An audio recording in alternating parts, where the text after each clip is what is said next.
दोस्तों आज हम आपको वो कहानी सुना रहे हैं जो एक महिला नग्न अवस्था में उत्तर प्रदेश के हमीरपुर जिले के पास महुआ में मिलती है। और ये ऐसा सनसनी मामला हो जाता है कि आसपास के क्षेत्र में खलबली मच जाती है। लेकिन मामला जैसे ही वो लोगों तक पहुंचता है और लोग पुलिस के पास खबर पहुंचती है तो पुलिस को सुलझाने में ज़्यादा समय नहीं लगता है। तुरंत ही मामला पुलिस सुलझा देती है और इसके अंदर जो मुलजिम निकलता है वो खाकी वर्दी थी और खाकी वर्दी को सुलझाने में ज़्यादा समय नहीं लगा। दोस्तों हम बात कर रहे हैं हमीरपुर की, जो उत्तर प्रदेश का जिला है और वहीं पर एक जगह पड़ती है महुआ। महुआ में एक थाना पड़ता है। वहाँ पर एक किरण देवी नाम से एक महिला रहा करती थी और उसकी शादी वहीं एक सीआरपीएफ जवान विनोद कुमार से हुई थी। विनोद कुमार सीआरपीएफ में नौकरी करते थे, उनकी तैनाती थी। किरण देवी जो उसकी पत्नी वाइफ थी, वो शादी होने के बाद अपने परिवार में ससुराल में रह रही थी। लेकिन बताया जाता है कि ससुराल से अनबन होने के बाद वो अपने मायके अपने घर पहुँच गई पिता के पास, और वहाँ से उसने अपने ससुराल वालों के नाम अपने पति, सास ससुर, अपने देवर पर बलात्कार का केस लगाकर और घर वालों पर दहेज की एक्ट लगाकर उन पर मुकदमा चालू कर दिया। अब मुकदमा के लिए उसको थाने के चक्कर काटने पड़े। तो थाने वाले पुलिस अधिकारियों ने उनको टाल दिया कि घर का मामला है, खुद ही इसको जाओ और सुलझाओ। छोटी बात मोटी बात झगड़े को समझकर उन्होंने इग्नोर कर दिया। लेकिन बार बार चक्कर काटने के बावजूद वो नहीं मानी। आखिर में मुकदमा दर्ज करवा दिया गया। अब इस केस की विवेचना करने के लिए एक दरोगा को अपॉइंटमेंट किया गया कि ये केस है, इसको आप हैंडल कीजिए, इसकी विवेचना कीजिए। तो एक वहाँ पर पुलिस अधिकारी जो हैं दरोगा इंस्पेक्टर, जिनका नाम था अंकित यादव, जो अविवाहित थे और वो उनके घर पर विवेचना के लिए पहुँचे। ससुराल पक्ष भी गए, यहाँ उस महिला का किरण देवी का ससुराल था, वहाँ पहुँचे। वहाँ विवेचना करने के लिए उनके घर पर आना जाना हो गया। ऐसे कई बार हुआ।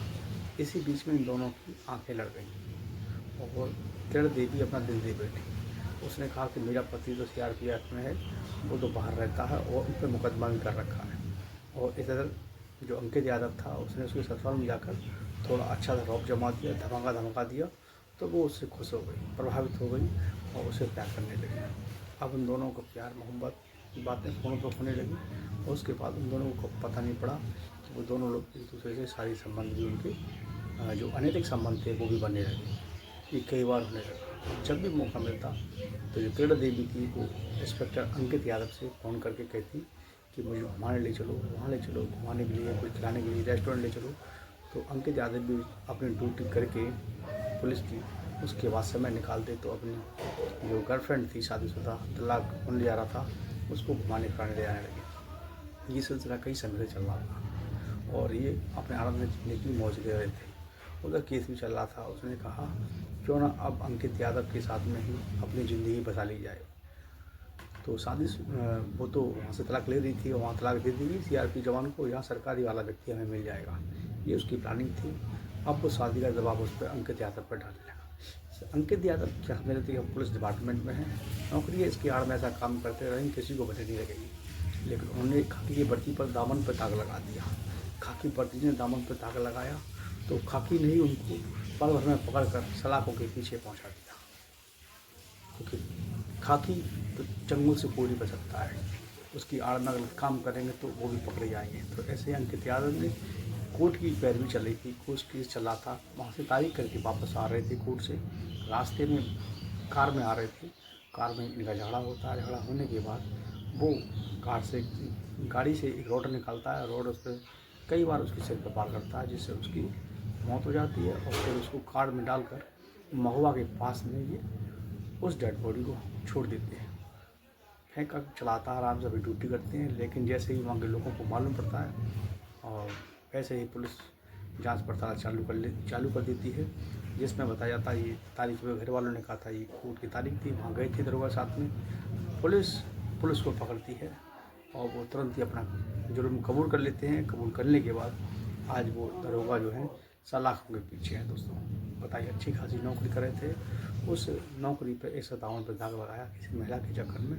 वो अविवाहित थे, बढ़िया शादी होती, अच्छा खासा उनका जीवन बीतता। आज उनके ऊपर एक दामन पे दाग लगा, साथ में उनकी नौकरी भी गई, उनकी गाड़ी भी जब्त कर ली गई। अब बताइए कोर्ट कचहरी केस चलेगा।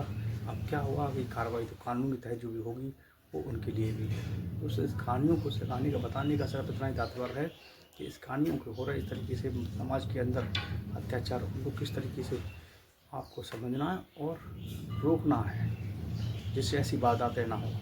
इसमें एक अच्छा खासा परिवार बिखर जाता है गलत मुकदमा लगाकर, दूसरा अपनी जान भी गंवा बैठता है, तीसरा जो अच्छी खासी नौकरी कर रहा था उसका परिवार चला गया, उसका नई नौकरी लगी होगी और शादी भी नहीं हुई थी, उससे पहले वो हीरो के पीछे पहुंच गए। उस परिवार की क्या उम्मीद होगी कि हमारा बेटा इंस्पेक्टर बन गया है, आगे बहुत कुछ करेगा। आज ही डेट में सलाह के पीछे नौकरी ज़्यादा तो लाजमी है, दो में सिद्ध होता है तो वो आगे के लिए खतरा है। तो दोस्तों ये थी उत्तर प्रदेश महिला की कहानी। कल फिर मिलते हैं नई स्टोरी में। धन्यवाद। जय हिंद।